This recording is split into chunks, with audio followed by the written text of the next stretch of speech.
Hi, Garden Gems. I was going to pinch my mums, but I decided just to do a video to show you how I do it now. Lots of people do it differently, and there's different ways to pinch your mums. So obviously, all these mums, they are looking old. I got these mums, each of them on clearance from different stores, but you can see they are getting old. And lots of mums are getting old now because it is getting colder. But I have been seeing lots of mums still in bloom, and that is absolutely a beautiful thing. But unfortunately, these sad little babies do need pinching. So what do you do? It's really, really simple. So we're going to start with this one because this one looks like it really needs help. Okay, so really simple. You just pop it off like that, easy breezy. And I'm just going to continue to do that. And why you want to do that, not only because it doesn't look good, but it also helps to rejuvenate the mom.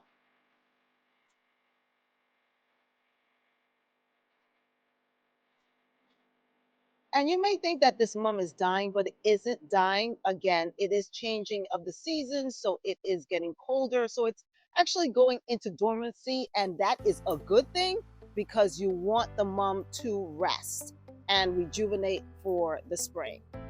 So this will give it that extra boost that it needs. Now, I wanted to show you something besides just the ugly spent blooms. Just take a look at this, and I'll bring it really closer.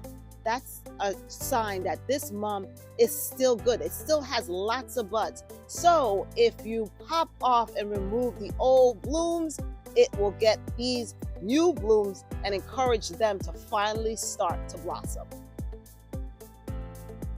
And taking a closer look at all the blooms on this clearance plant, you can see this one is a little better. It looks much newer, but I would not fertilize this because I was thinking, let me fertilize this because I want all these blooms to finally start bursting.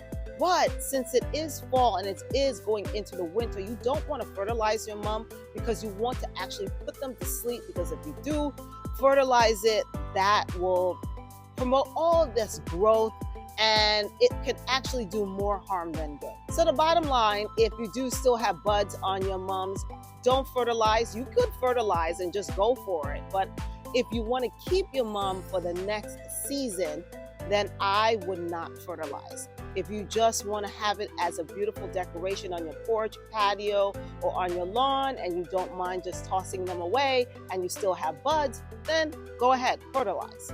So guys, I was walking around my neighborhood and I noticed so many mums that are dead, just dead, dried up, looking all crusty, and most likely they're going to be tossed. And I think the reason why people do have lots of problems with mums is because they buy the wrong mum. You need to get a mum that is hardy. Don't go to these flower shops and get these beautiful mums that are sitting on the shelf because you will be wasting your money.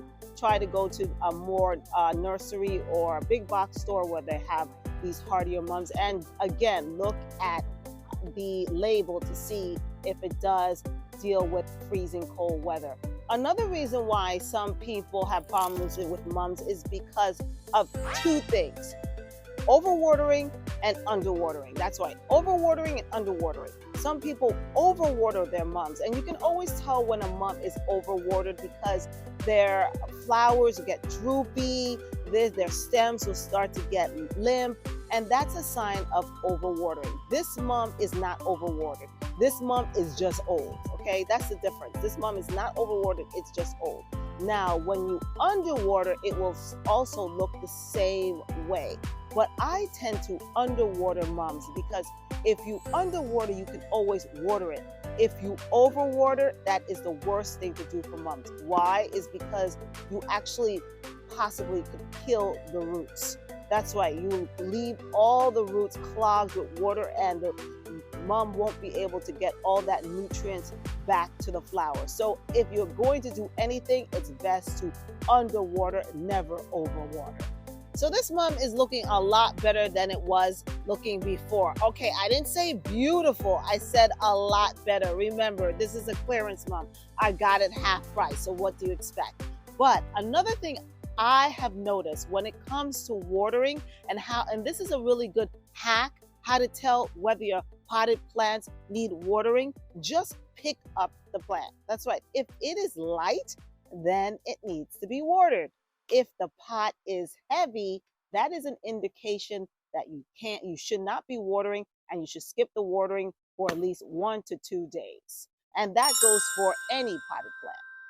In general, mums do a lot better in the ground than in the pots.